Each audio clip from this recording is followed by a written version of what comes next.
Anyway, this is a dark hoof on one of my Arabs. You can see all these kind of tan stripes going down. They're not quite as vibrant as an Appaloosa, but there's some color there. That's how I want to do my hooves. Alright, so let's go over my colors real quick. This is coffee bean. It's just kind of a medium dark brown. This, I have no idea what color it is because Ceramcoat's new labels, the names are the first thing to rub off on them. But it's kind of a peachy beige. So picture beige, white, and a light pink mixed together. That's pretty much what that is. And that's a nice color for shell hooves. This is Ceramcoat medium flesh, little pink there. And this is Americana graphite. So, I'm going to do the lines like what I just showed you. And down here I have my little Kolinsky liner brush. I'll dry that off. Kolinsky liner. I love this for fine lines. Okay, I'm going to mix a little bit of the beige, a little bit of the brown, a little bit of the flesh. You know, I don't want really pale. Like I said, I'm not doing appy hooves. I'm doing gray hooves. And let's see. Hopefully you can see it way back there in the background. Just kind of a medium pinky beigey color. And let's see if I can zoom in a hair so you can see what I'm doing. Now, what you want to do, you got to make sure you follow the lines of the hooves. Okay? Now I want this to show up, so if it's not going to show up, I have to rethink my mix.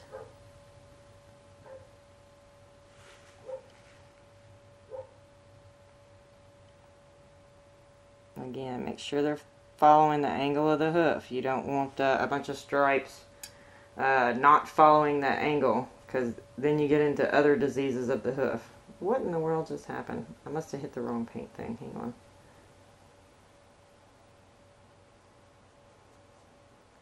Oopsie.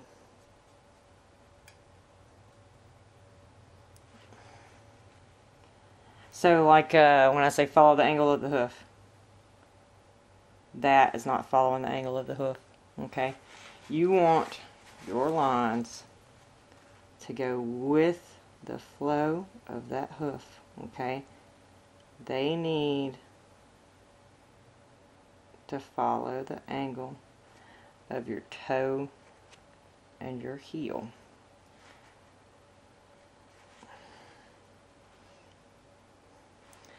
So just for how I'm working, we're just going to do this one side and see what I'm doing. And I just want the lines straight. I don't really care if they go all the way up to the top or not, because that's where I'm going to do my white band later. Okay, looks pretty bad, especially with my demonstration of how not to do it. So now I'm going to go in with my graphite color, which is my really dark cool tone gray. And I'm going to do the exact same thing. Just going to kind of streak the lines. I'll go over some of the beige. I'll back off some of the beige. If you really want to have fun with it, get you a glazing medium, which kind of just puts a very faint wash of color down. And you can really get some nice, subtle little things going on here. Okay, so that's just our example, right?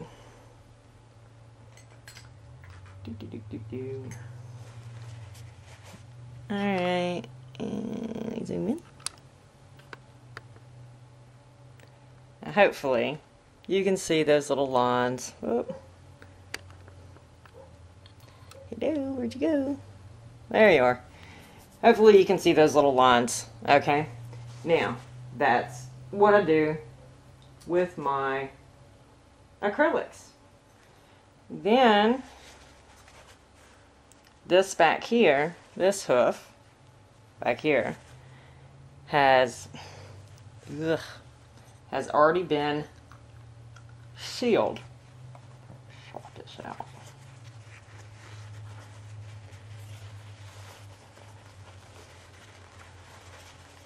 So this hoof is sealed. And again, it's had all that little vertical striping done. So now I can go in, do the same thing I did on that front hoof. There is literally no difference in what I'm about to do with that front hoof. I'll go ahead and draw you in some growth rings.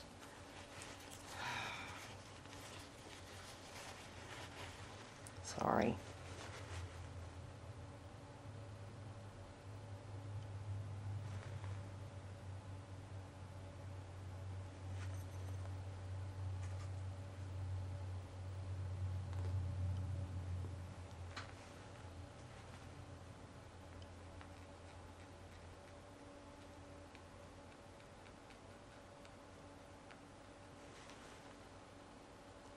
Again, for me to do my demonstration with my pastels and stuff, I had to have this sealed in, so I did this so you could see what it looks like.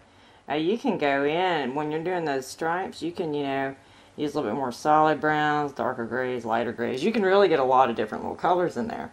Now, let's just, for instance, say I wanted some growth rings. Let's get where you can see it. Something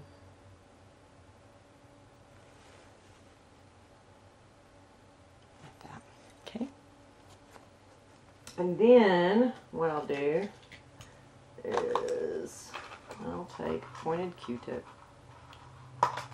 You can do that with pastels. You don't have to have a pencil. And I'm just going to kind of soften that down a little bit. You shrink that line. You can get your Q-tip wet.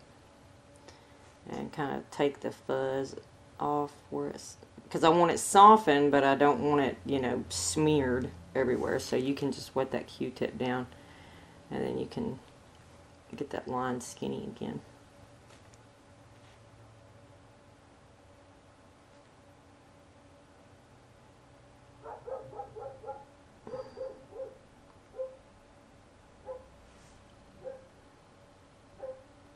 And those need to be, you know, fairly straight. You don't want them all wiggly. Because the line, the growth rings start as the hoof comes down. So it's always going to follow the flow. If you got wavy lines in there, that's a metabolic issue sometimes. So the hoof is a very fascinating thing. Okay, so that's just some blended in lines. Like I said, we're just doing this quick. And then I'm going to go in with the same pastels I used earlier. And I'll do my gray. Gray on the whole hoof. Do a bit of black down here at the bottom just to give me a good gradiated look. And then a little bit of burnt umber all over. Now hopefully you can see, if you make those little growth rings too bright, you see they might not subdue enough after you seal the hoof. And if they don't, if they're still like a little too bright, just go back over it with just some gray pastels and try to knock those back. But you should be able to tell, look at what it did to those little vertical lines. It subdued them down just enough to make them look really, really nice. So there you go. 2 different ways. Like I said, okay, this is the one that's sealed and this is the one that's sealed. There's just a little bit more detail in this one. This is perfectly acceptable and much easier. And then once you gloss them, it'll pop the colors out a little bit more. Now for a pasture horse or something like that that doesn't need to be glossed, what I like to do is I still go ahead and gloss the hooves. It pulls those colors out, and then I seal the hooves back down with a matte finishing spray like dull coat. That way you've got the extra protection of the gloss and you have the vibrancy of the colors, but when you matte it back down, it's a little bit more normal for a pasture horse. So hopefully that little quick hoof tutorial will help some of you.